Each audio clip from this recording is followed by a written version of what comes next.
اعوذ باللہ من الشیطان الرجیم بسم اللہ الرحمن الرحیم السلام علیکم ورحمۃ اللہ وبرکاتہ۔ معزز حاضرین اکرام،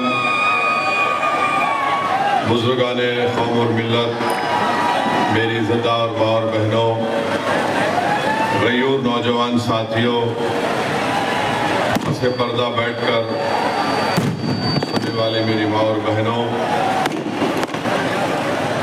میرے تمام مجلسی رفقا، شہ نشین پر تشریف فرما مہاراشٹرا کے مجلس اتحاد المسلمین کے صدر وہ سابقہ رکن پارلیمان محترم جناب سید امتیاز جلیل صاحب، مالیگاؤں کے نو منتخب شدہ رکن اسمبلی مفتی اسماعیل صاحب، عبد المالک صاحب، ڈاکٹر خالد صاحب، اورنگ آباد کے ناصر صدیقی صاحب اور شہ نشین پر تشریف فرما معزز حاضرین اکرام، بزرگان قوم اور ملت، علماء اور مشائخ نظام، میں سب سے پہلے مالیگاؤں کی عوام کا شکریہ ادا کرتا ہوں کہ اللہ سبحانہ و تعالیٰ نے آپ تمام کے دل میں اس بات کو ڈالا کہ آپ یہاں سے مجلس اتحاد المسلمین کے امیدوار حضرت مولانا مفتی اسماعیل صاحب کو اپنا قیمتی ووٹ دیں۔ میں آپ کا شکریہ اس لیے بھی ادا کرنا چاہوں گا کہ آپ تمام نے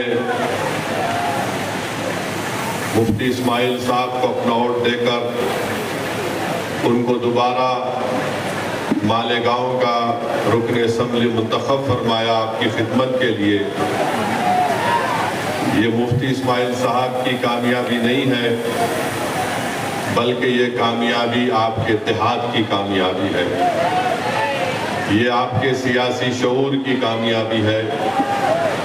آپ نے مالیگاؤں کی عوام نے انفرادیت کو مسترد کیا اور آپ نے اجتماعیت کو کامیاب کیا۔ مفتی اسماعیل صاحب یا مجلس اتحاد المسلمین کی کامیابی سے زیادہ یہ ہے کہ ہم نے برائی کو شکست دی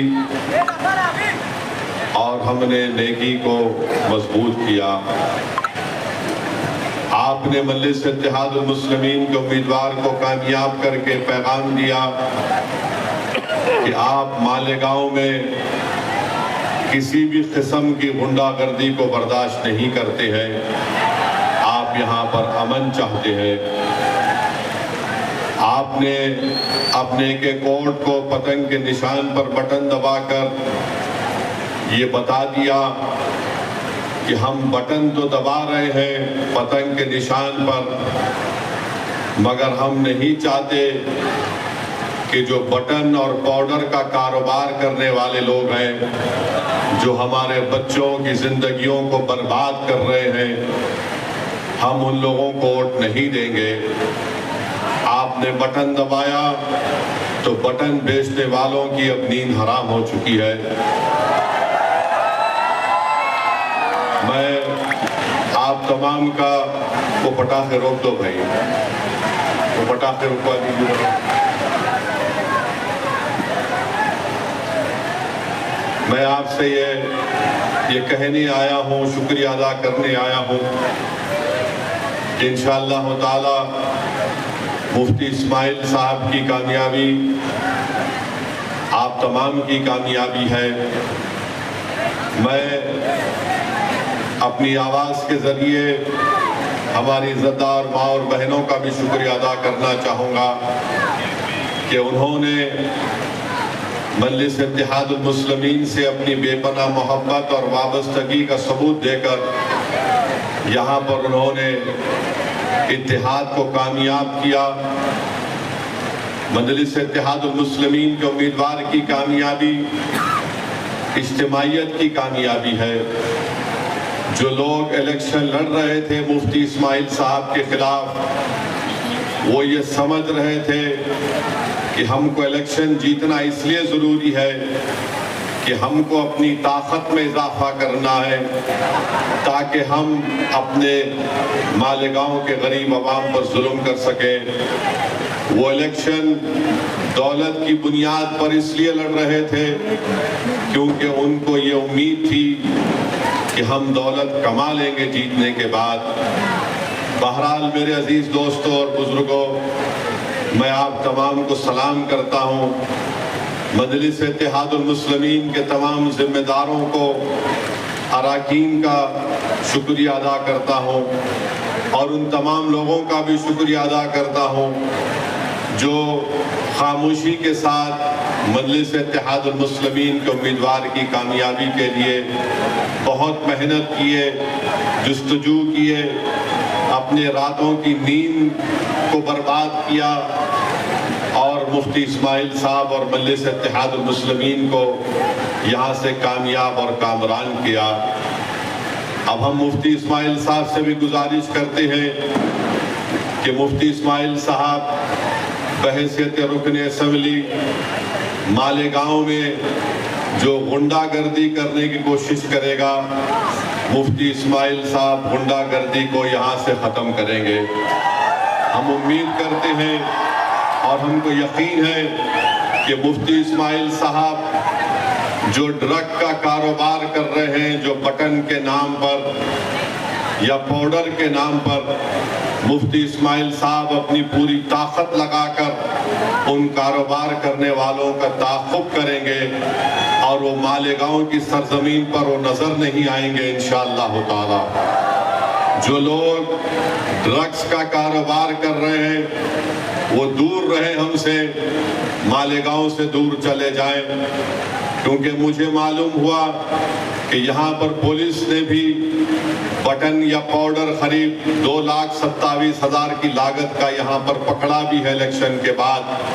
میں پولیس والوں کا بھی شکریہ ادا کرتا ہوں اس معاملے میں، کیونکہ انہوں نے ایسے لوگوں کے خلاف ان کو کارروائی کرنے کی ضرورت ہے جو ہمارے ملک اور ہمارے مالیگاؤں کی نسلوں کو برباد کرنا چاہتے ہیں۔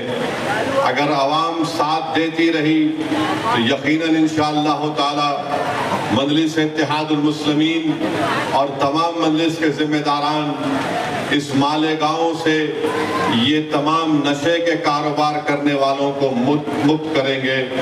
یہ زمین ان کے لیے تنگ ہم کر دینا چاہیے، نہ کوئی غنڈہ گردی کرے، نہ کوئی گولی چلانے کا دوبارہ سوچے، نہ کوئی نشے کا کاروبار کرنے کا خواب دیکھے۔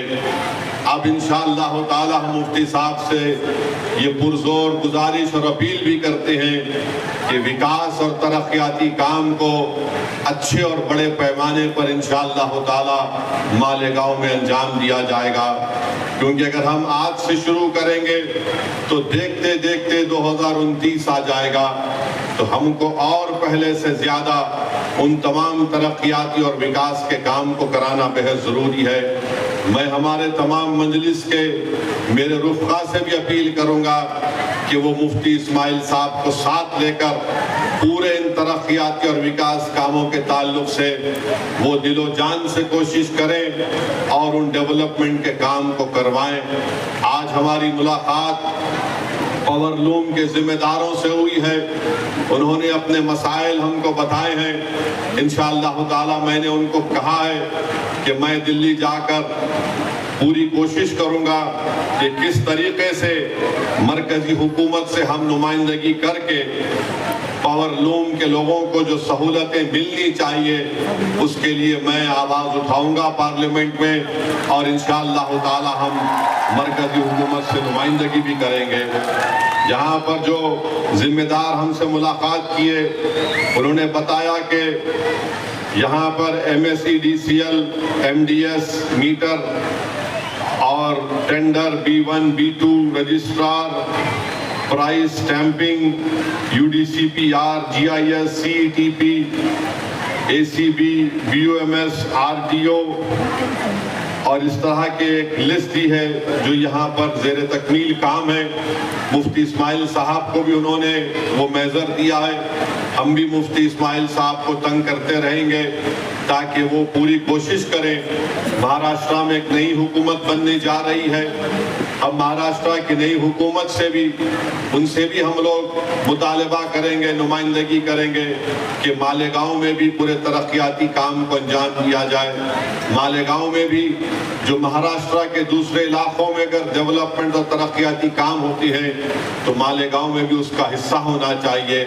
مجھے یقین ہے کہ مفتی اسماعیل صاحب ایک تجربے کار رکن اسمبلی ہے, وہ ضرور آپ کے مالیگاؤں کے انصاف کے لیے, مالیگاؤں کی ترقی کے لیے پہلے سے زیادہ آپ کی بار ایوان اسمبلی میں جا کر یہاں کی عوام کی آواز کو اور یہاں کی عوام کی ضروریات کی تکمیل کے لیے انشاءاللہ پوری کوشش کریں گے.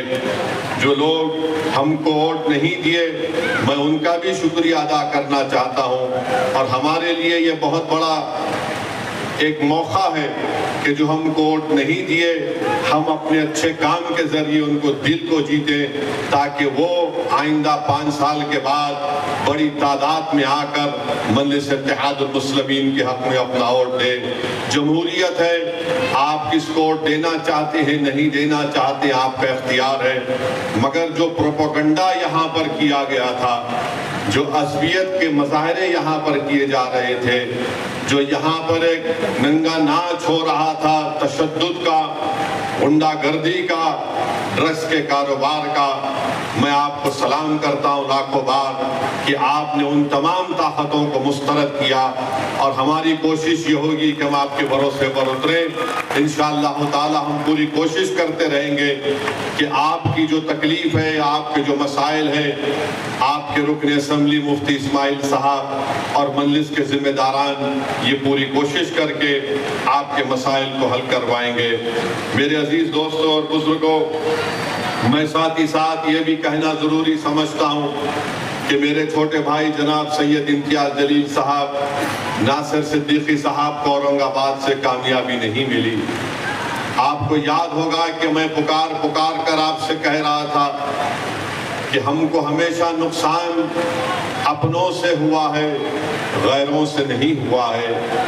آج اورنگ آباد میں اگر چند ووٹوں سے امتیاز جلیل صاحب کی کامیابی نہیں ہو سکی تو آپ اٹھا کر دیکھ لیجئے کہ جو بی جے پی کے اشارے پر الیکشن لڑ رہے تھے, جن کو پوری مدد دی گئی تھی بی جے پی کی طرف سے, جن کا مقصد ایک ہی تھا کہ مہاراشٹرا کی ویدھان سبھا میں سید امتیاز جلیل اور ناصر صدیقی نہ جائیں, مگر اورنگ آباد کی عوام نے یہ دیکھ لیا کہ کون ان کا ہمدرد ہے اور کون ان کا دشمن ہے. جو چہرے بہت چھپے ہوئے تھے, الیکشن نے ان تمام چہروں کو اورنگ آباد کی عوام کے سامنے بے نقاب کر دیا. جو بڑے اپنے آپ کو متقی اور پرہیزگار دکھاتے تھے, مگر ان کے چہرے معلوم ہو گئے کہ کتنے داغدار ان کے چہرے ہیں, کہ انہوں نے اپنے ضمیر کو بی جے پی کے چوکھٹ پر اس کو بیچ دیا. یہ کبھی اورنگ آباد کی عوام بھول نہیں سکتی. مجھے اس بات کی تکلیف ہے کہ امتیاز جلیل اور ناصر صدیقی کی کامیابی نہیں ہو سکی, مگر انشاءاللہ تعالی ہم پر امید ہیں, محنت کریں گے اورنگ آباد میں دوبارہ, اور انشاءاللہ تعالی دوبارہ وہاں سے مجلس اتحاد المسلمین اور امتیاز جلیل کو اللہ سبحانہ و تعالی نبی کریم صلی اللہ علیہ وسلم کے صدقے طفیل میں ان کو دوبارہ وہاں سے رکن اسمبلی منتخب کر کے عوام کی نمائندگی کرنے کا موقع عنایت فرمائے گا.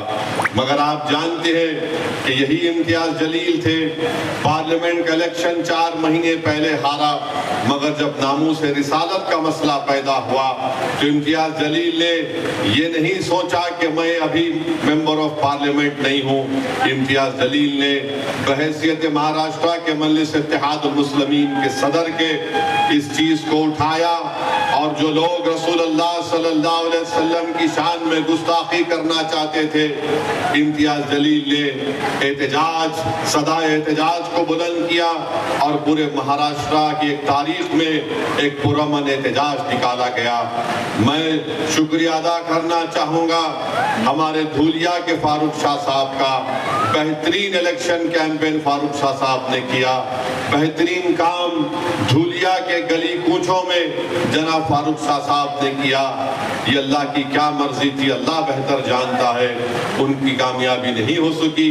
مجھے یقین ہے کہ فاروق شاہ اپنے گھر میں بیٹھنے والا نہیں ہے، وہ نکل کر دھولیا کی عوام کی خدمت کرتے رہیں گے اور انشاءاللہ تعالی دوبارہ وہاں سے منتخب ہو کر جائیں گے۔ مجھے افسوس اس بات کا ہے کہ شولہ پور سے فاروق شابدی پچھلے 3 سال سے محنت کر رہے تھے، بہت قربانیاں فاروق شابدی نے دی۔ ان کے گھر میں ان کے بیٹے کی طبیعت خراب ہو گئی، بہت طبیعت اتنی زیادہ خراب ہو گئی تھی، اس کے باوجود بھی فاروق شابدی کبھی بمبئی میں اپنے بیٹے کے علاج کے لیے تو جیسا طبیعت اچھی ہوتی دوڑ کر شولہ پور کو فاروق شابدی آ جاتے۔ پھر ایک ایسا وقت بھی آیا کہ ان کے والد کی طبیعت اتنی خراب ہو گئی، مگر فاروق شابدی نے اپنی والد کی بھی خدمت کی اور شولہ پور کی عوام کی خدمت کی۔ میرے عزیز دوستوں اور بزرگوں، ہم کو تکلیف اس بات کی ہے کہ گونڈی سے ہمارا کینڈیڈیٹ عتیق جو پہلی مرتبہ الیکشن لڑ رہا تھا سماج وادی پارٹی کے کینڈیڈیٹ کے خلاف، جو پچھلے 5 سال پہلے ان کو شاید 30-35 ہزار کی میجارٹی تھی، ایک نوجوان بچہ اپنی زندگی کا پہلا الیکشن لڑا اور سماج وادی پارٹی کے ان کے لیڈر کو چنے چبا دیے اور ان کی میجارٹی 10,000 تک لا کر کم کر دی۔ 10,000 سے عتیق کی کامیابی نہیں ہو سکی، مگر ہمارے لیے خوش آئند بات ہے، انشاءاللہ تعالی ہم اتنے بڑی تعداد میں ووٹ حاصل کیے ہیں۔ اس سے ایک پیغام یہ ملتا ہے کہ مہاراشٹرا میں مسلمانوں نے طے کر لیا ہے کہ مجلس اتحاد المسلمین ہماری سیاسی آواز بن سکتی ہے۔ میں شکریہ ادا کرتا ہوں اور انشاءاللہ تعالی جو مہاراشٹرا کے مسلمان اپنی ایک سیاسی قیادت کے لیے بے چین ہے اور پیاسا ہے، مجلس اتحاد المسلمین انشاءاللہ تعالی ضرور ان کے خوابوں کو پورا کرے گی۔ آپ کی قیادت ہے اور مضبوط ہوگی انشاءاللہ تعالی۔ میں نے پہلے بھی کیا اور آج بھی کہہ رہا ہوں، مہاراشٹرا کی سیاست میں اگر کوئی مسلمانوں کا لیڈر اور قائد ہے تو اس کا نام سید امتیاز جلیل اور مفتی اسماعیل ہے، اور اس سے کوئی انکار نہیں کر سکتا۔ ہاں تم الیکشن جیت کے آئے ہو مگر قیادت کا تم دعویٰ نہیں کر سکتے۔ قیادت کا دعویٰ اگر کوئی کرے گا جس کے پیچھے آج مہاراشٹرا کے 11% مسلمان کھڑے ہیں مجلس اتحاد المسلمین کے خلاف، وہ امتیاز جلیل اور مفتی اسماعیل صاحب ہیں۔ میں آپ سے اپیل کر رہا ہوں کہ ہم کو اپنی جماعت کو اور مضبوط کرنا ہے، ڈرنے اور گھبرانے کی ضرورت نہیں ہے۔ جس کسی کی حکومت بنتی ہے بننے دیجئے، مگر مجھے یقین ہے کہ مجلس اتحاد المسلمین کے رکن اسمبلی مفتی اسماعیل صاحب بے باک طریقے سے غریب اور مظلوم عوام کی آواز کو اٹھائیں گے اور انشاءاللہ تعالی آپ کے مسائل کو حل کرانے کی وہ پوری کوشش کریں گے۔ میری آپ سے گزارش ہے کہ آپ مفتی اسماعیل صاحب کی صحت کے لیے بھی دعا فرمائیے، مگر معلوم بھی ہوا کہ کل مفتی اسماعیل صاحب کہیں پر بیٹھ کر کلیجی کھا رہے ہیں۔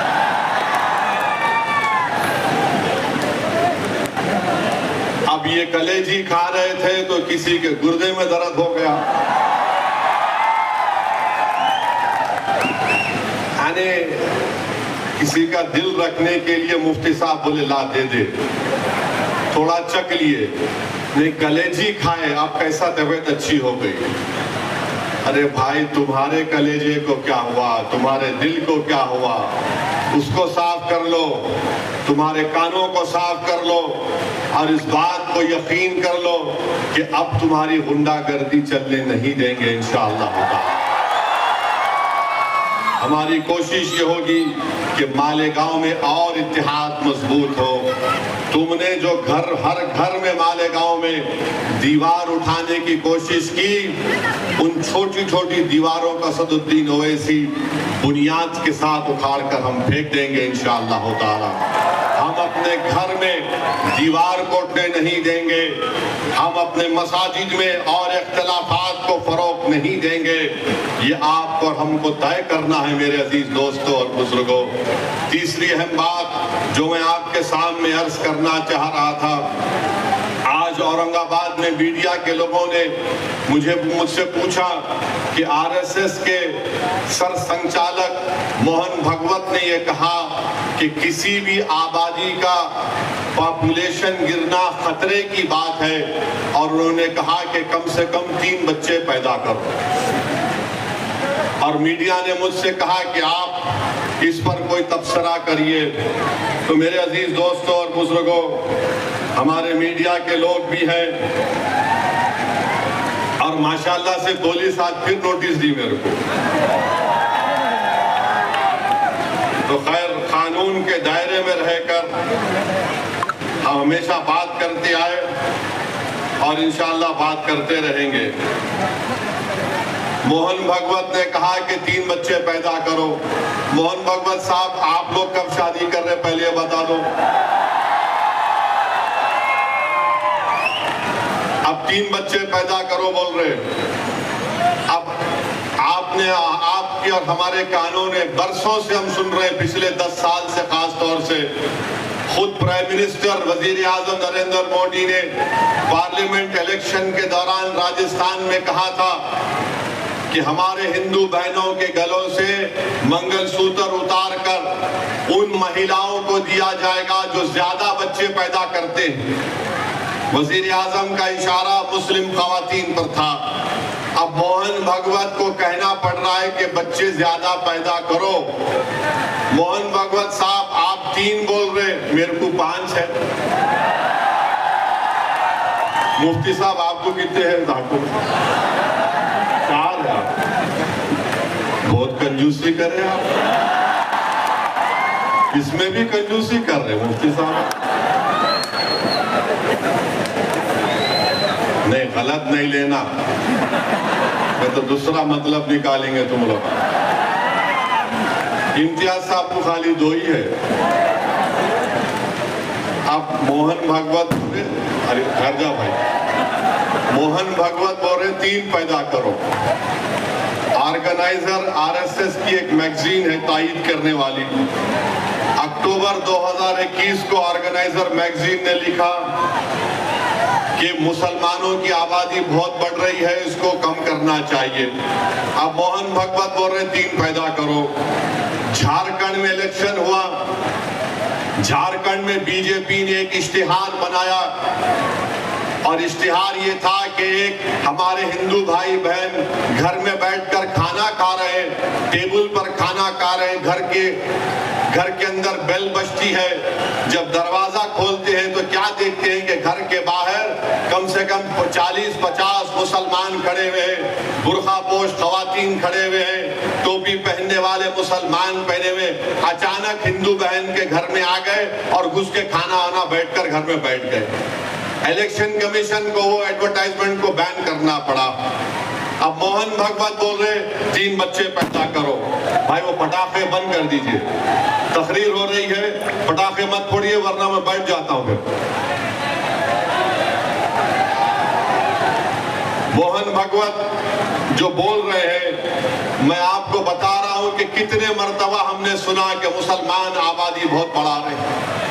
حقیقت یہ ہے کہ 2060 میں، ابھی ہم 2024 میں ہیں، 36 سال کے بعد ہمارے ہندو بھائی بہنوں کی آبادی سٹیبلائز ہو جائے گی 74.7% پر، اور اس کے 40 سال بعد 2100 عیسوی میں مسلمانوں کی آبادی سٹیبلائز ہو جائے گی 18.8%۔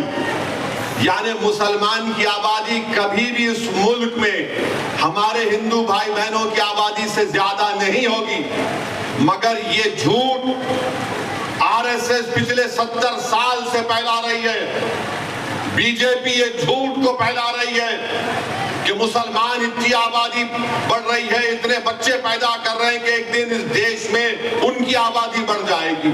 یہ ان کا پہلا جھوٹ. ان کا دوسرا جھوٹ آپ کو بتا رہا ہوں. فرٹیلیٹی ریٹ 92-93 میں مسلمانوں کا 4.41 تھا. 2019 اور 21 میں یہ نیشنل فیملی ہیلتھ سروے مسلمانوں کا فرٹیلیٹی ریٹ 2.36 ہے. مانے 92-93 میں 4.41 سے 2.36 پہ آ گیا. ہمارے ہندو بھائی بہنوں کا فرٹیلیٹی ریٹ 92-93 میں 3.30 تھا، اب 1.94 ہے. مگر سب سے زیادہ گراوٹ آئی ہے فرٹیلیٹی ریٹ میں مسلمانوں کے. اور پھر یہ لوگ بولتے کہ ہم لوگ کانٹراسیپٹیو استعمال نہیں کرتے. مانے کانٹراسیپٹیو کو اردو میں کیا بولیں گے؟ حمل روکنا. حمل روکنا. آپ کو جان کر تعجب ہوگا کہ سب سے زیادہ کانٹراسیپٹیو مردوں میں یوز کرنے والے مسلمان مرد ہیں. اب آپ بتاؤ، آپ کا کاروبار چل رہا ہے مگر آپ گالی ہم کو دے رہے ہیں. تو میرے عزیز دوستوں اور بزرگوں، یہ بی جے پی اور RSS کی طرف سے جھوٹ. اور پھر آپ مسلم خواتین بھی کانٹراسیپٹیو استعمال کرتی ہیں. ڈیٹا ہے، ہندو خواتین 67.9 تو مسلم خواتین 60.2 استعمال کرتی ہے. مگر آج موہن بھگوت کو ماننا پڑا. میں یہ بات ہمیشہ کہہ رہا ہوں کہ اس ملک میں 25-30 سال کے بعد ایک بہت بڑی آبادی ضعیف لوگوں کی رہے گی. بہت بڑی آبادی ضعیف لوگوں کی رہے گی. ان کے لیے کیا کر رہے ہیں بتاؤ؟ جب اتنی بڑی آبادی ملک کی آج 140 کروڑ کی آبادی میں اگر 30 سال کے بعد قریب 35-40 کروڑ کے قریب بزرگ لوگ رہیں گے تو ان کے لیے تیاری آج سے کرنا پڑے گا. مگر نہیں، اس کی تیاری نہیں کر رہے. اب RSS کو بولنا پڑ رہا ہے کہ بچے پیدا کرو، زیادہ پیدا کرو، کیونکہ جاپان وہاں کی آبادی بوڑھی ہو چکی ہے. یورپ کے کئی ممالک ہیں، ان کی آبادی بوڑھی ہو چکی ہے. آج بھارت میں، جس کو انگریزی میں ڈیموگرافک ڈیویڈنڈ بولتے، کہ سب سے زیادہ نوجوان اگر آبادی پورے دنیا میں ہے تو بھارت میں ہے. مگر نریندر مودی ان نوجوانوں کو روزگار دینا، ان نوجوانوں کو جا کر بولنا مالیگاؤں میں تمہارے پاور لوم کی انڈسٹری کو اچھا کریں گے، تم یہاں پر کام کرو. یہاں کے پورے مہاراشٹرا کے اکانومی کو پروموٹ کرنا کچھ نہیں. ملک میں انڈسٹریز کو قائم کرنا کچھ نہیں.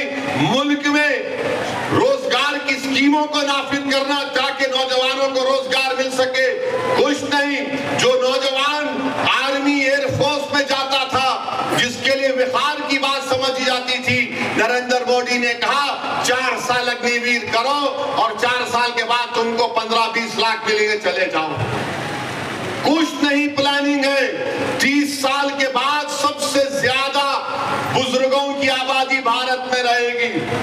اب مودی کیا کر دیے، بی جے پی RSS کیا کر دیے؟ ایک ہی کام پہ لگا دیے سب کو. جاؤ گڑھے کھودو، دیکھو اندر سے کیا نکلتا. جاؤ مسجد میں گڑھا کھودو، اس میں سے علاؤدین نکلتے نہیں نکلتے. جی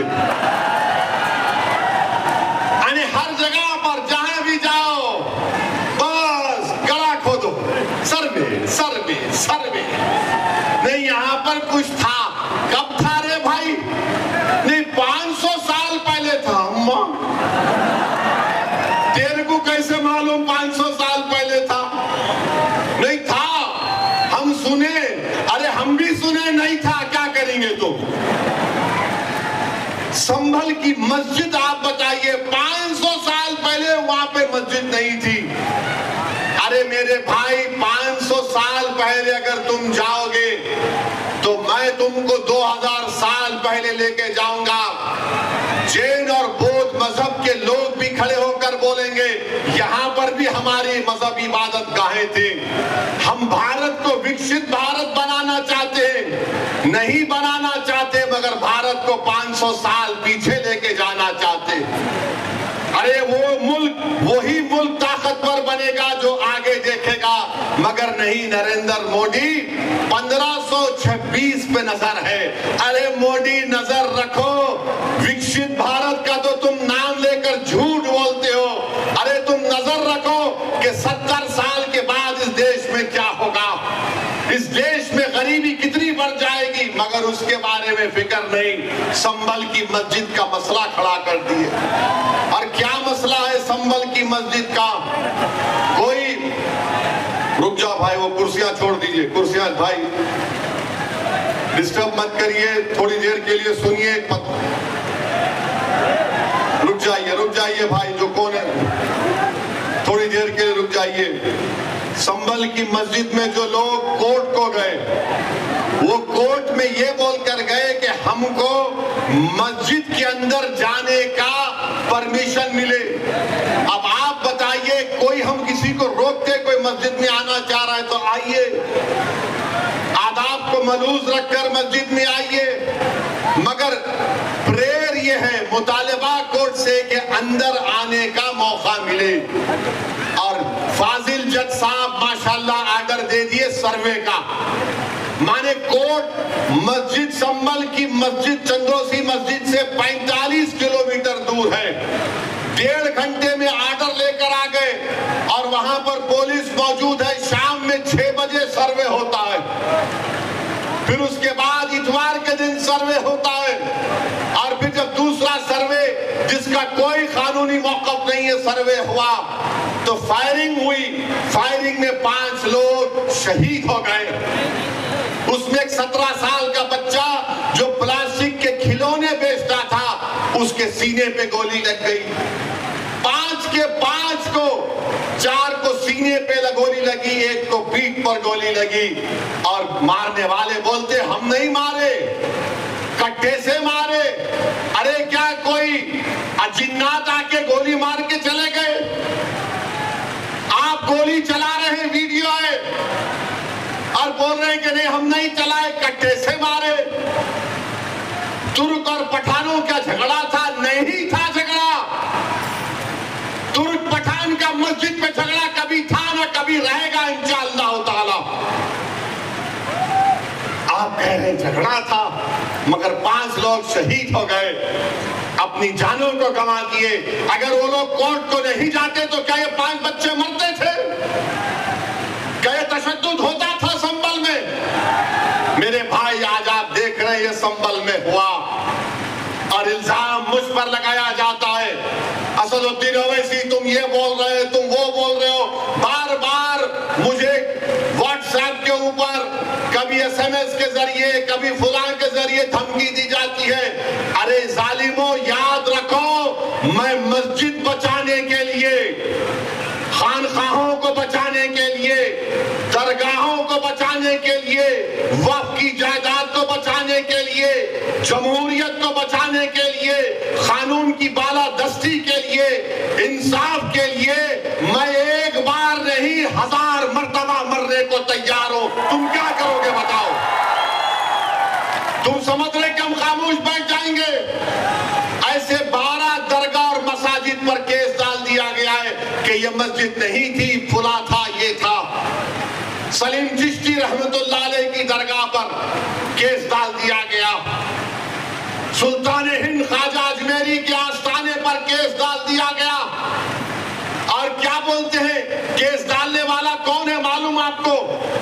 یہ میرے گھر کے پاس دلی میں آ کر میرے گھر کے اوپر جو نیم پلیٹ ہے اس کو توڑا, پتھر پھینکے گھر میں میرے, اور اس کے بعد میرے نیم پلیٹ پر کالک ڈال کر دھمکی دیا کہ اویسی تیرے کو دیکھ لیں گے. ارے کمینے, کبھی بول کر آنا, مرد کا بچہ ہے تو میں کہہ دو سامنے. بس آتے کیمرہ لے کے کعبے پھینکے بھاگ. ارے بول کیا آ رہا ہوں کل تیرے پاس تو میں بھی ٹھہرتا ہوں, دیکھیں گے 6 فٹ 2 انچ کیا کرتا ہے.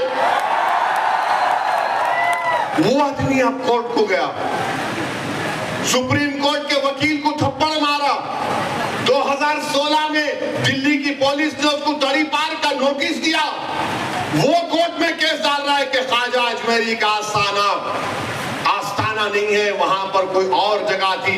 حوالہ کیا دے رہا ہے؟ 1901 کی کتاب، 1901 کی کتاب کا بھروسہ کریں گے یا پھر 13ویں صدی کی کتاب خزائن فتوحہ جس کو امیر خسرو رحمت اللہ علیہ نے لکھا؟ کس کی کتاب پہ یقین کریں گے؟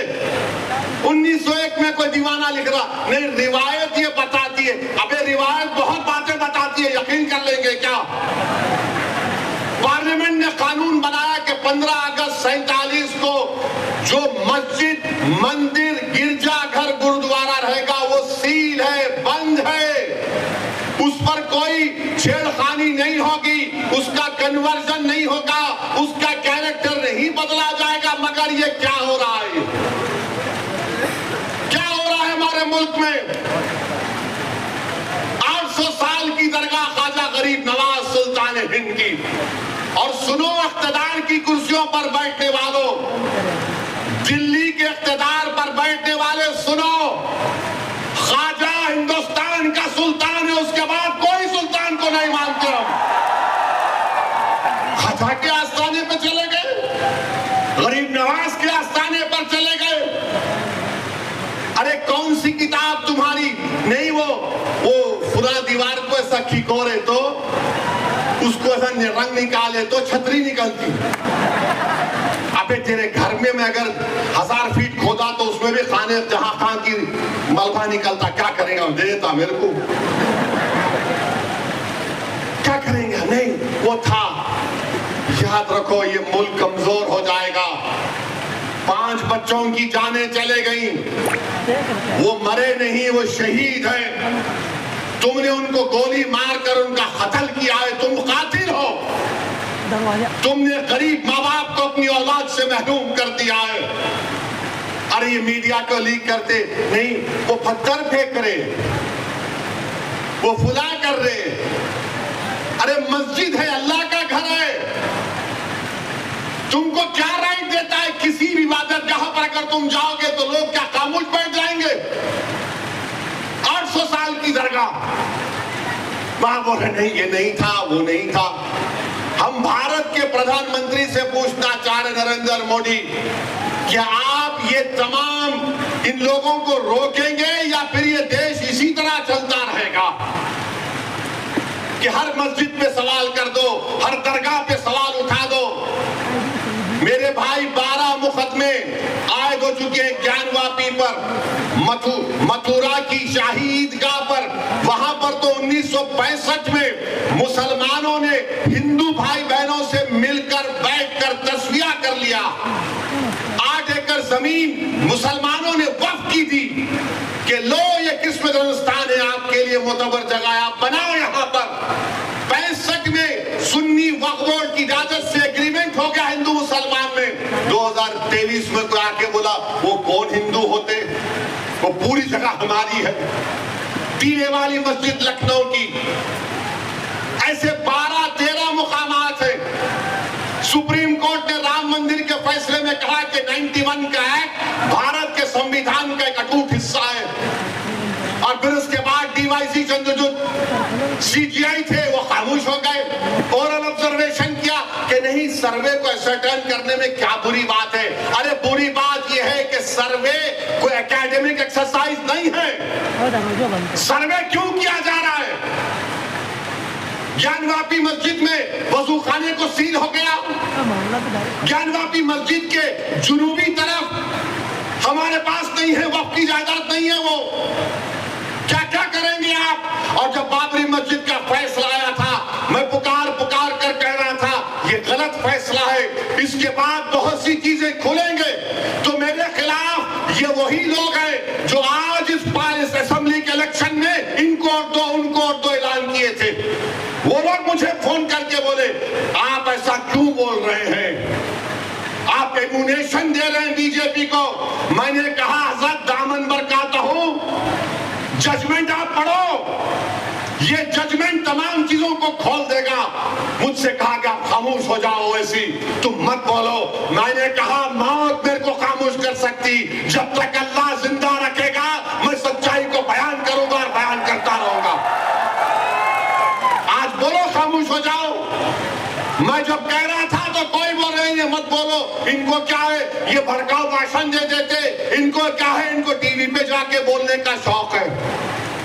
آج کیا ہوا مہاراشٹر کے چناؤ میں؟ کیا بی جے پی نے کیا کہا جا جا کر؟ آج ہمارے پاس کرن جیسے, کیا نام ہے, یوسف پنجانی آ کر تقریر کر کے گئے, میں الیکشن جیتنے کا ہار گیا. انہوں نے کہا کہ بی جے پی نے پورے مہاراشٹر میں پرچار کر دیا کہ فتوا جیتے گا یا بھگوا جیتے گا. بتاؤ یہ کون ہے لوگ؟ ارے آپ کو اگر الیکشن لڑنا ہے لڑو, آگے بڑھو. صرف بیٹھ کر اعلان کرنے سے نہیں ہوتا, الیکشن لڑو, معلوم ہوتا آپ کو کیسے ووٹ حاصل کرنا پڑتا ہے. ایک عالم دین مفتی اسماعیل آپ کے سامنے جو الیکشن لڑ رہا بھی ہے, منبر رسول پر آپ کو اچھائی کو بیان بھی کرتا ہے اور چناؤ بھی لڑتا ہے. مگر یہ کیا بات ہے کہ الیکشن آئے گا, ان کو ووٹ دو, ان کو ووٹ دو. ارے آپ لڑو, آپ نہیں لڑ سکتے تو اپنے داماد کو لاؤ, چلو لڑو نا, کیوں نہیں روکنا؟ نہیں, ہم ان کو بولیں گے, ان کو بولیں گے. کیا ہوا؟ آپ نے بی جے پی کو ہینڈل دے دیا. یوسف پنجانی کہہ رہا ہے کہ بی جے پی گلی گلی جا کر اعلان کر دی کہ فتوا جیتے گا یا بھگوا جیتے گا. ارے جب سیاست نہیں آتا کرنا تو مت کرو,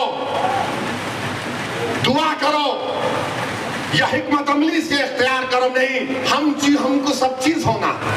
دیکھ لیے کیا ہوا. اب کدھر ہیں آپ, کدھر ہے نہیں معلوم.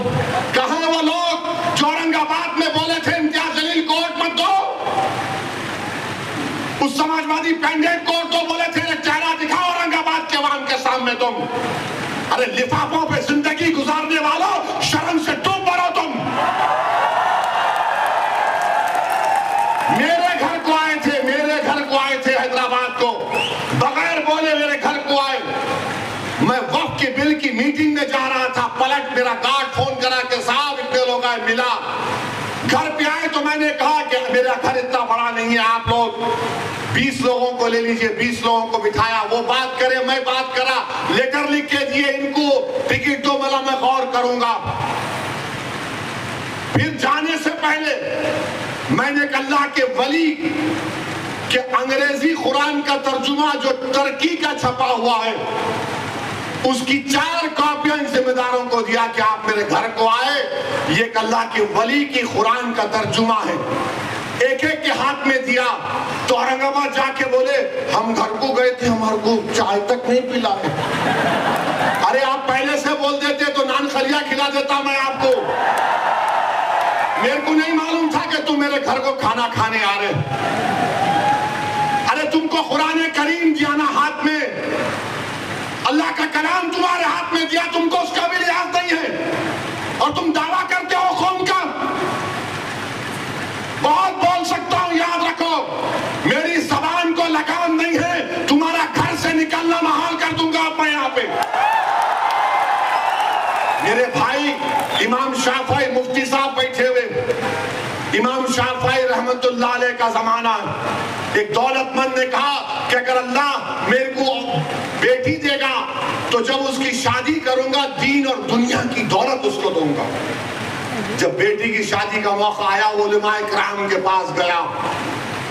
علماء کرام نے کہا کہ نہیں, تو نہیں دے سکتا, دین اور دنیا کی دولت تو کیسے دے گا, تیری قسم غلط ہو گئی.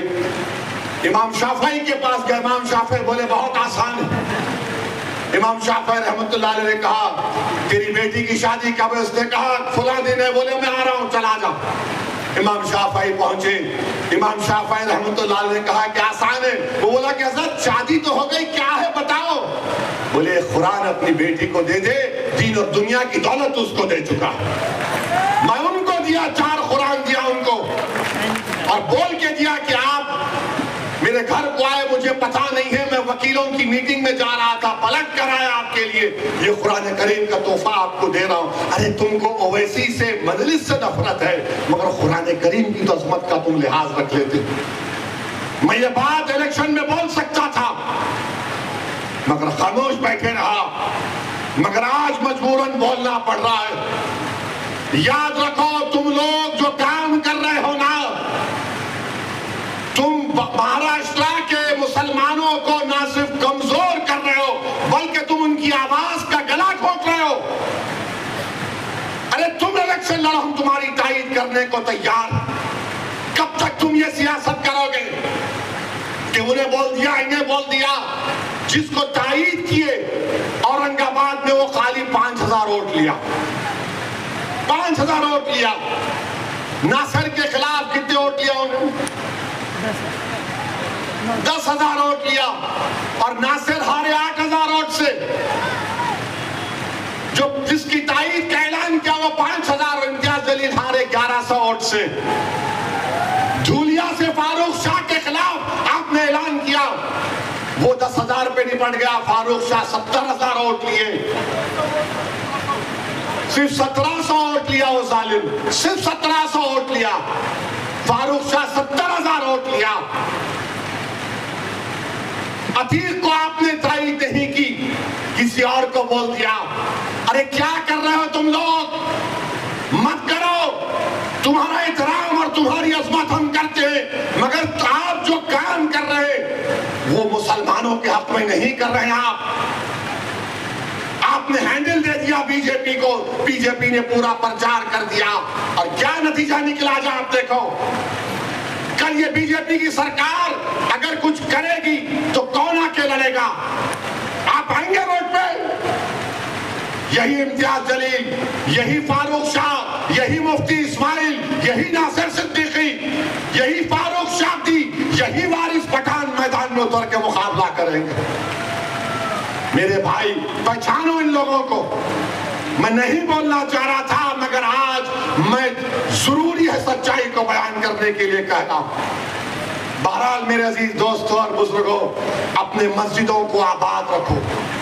جو لوگ مسجدوں کو چھیننا چاہتے ہیں اس کا جواب کیا ہے؟ اپنی مسجدوں کو بھرے ہوئے کرو۔ تمہاری جمعے کی نماز فجر کی نماز میں اتنی تعداد ہونی چاہیے۔ تمہاری مغرب کی جماعت میں جتنے لوگ ہوتے اتنا ظہر میں ہونا چاہیے۔ درگاہوں کو آباد رکھو، خانقاہوں کو آباد رکھو۔ درگاہ اور خانقاہوں پر اللہ کے نام پر دل پر ضرب مارتے رہو۔ ڈرنے اور گھبرانے کی ضرورت نہیں ہے۔ جو طاقتیں مسجدوں کو چھیننا چاہتی ہیں، اللہ قرآن میں فرما دیا یہ سب سے بڑے ظالم ہیں، یہ سب سے بڑے ظالم ہیں۔ اب خواجہ اجمیری کے آستانے تک آپ پہنچ گئے، سلیم چشتی کے آستانے پر پہنچ گئے۔ یاد رکھو ظالموں، یہ وہ صوفیاء اکرام ہیں جو بادشاہوں کی طرح دولت نہیں تھی۔ یہ وہ ولی اللہ اور قطب الوقت ہے جو پھٹے ہوئے کپڑوں پر بیٹھ کر حکومتوں کو اللہ کی بارگاہ میں دعا کر کے بدلہ دیتے ہیں، جو پھٹے ہوئے کپڑے پہن کر وہ جن کے پاس کھانے کو نہیں تھا مگر اگر وہ قسم کھا لیتے تو اللہ ان کی قسم کو پورا کر دیتا۔ تم خواجہ اجمیری کے آستانے پر چلے گئے، تم سلیم چشتی کے آستانے پر چلے گئے، تم مسجدوں پر چلے گئے۔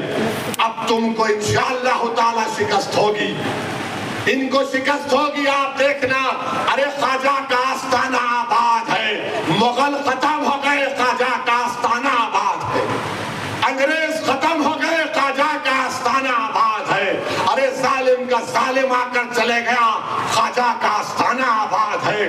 ہمارے مدرسے کئی وزیر اعظم کو دیکھے، مدرسے آباد، اللہ کا گھر آباد رہے گا۔ اور اللہ کے گھر کو آباد کون کرے گا؟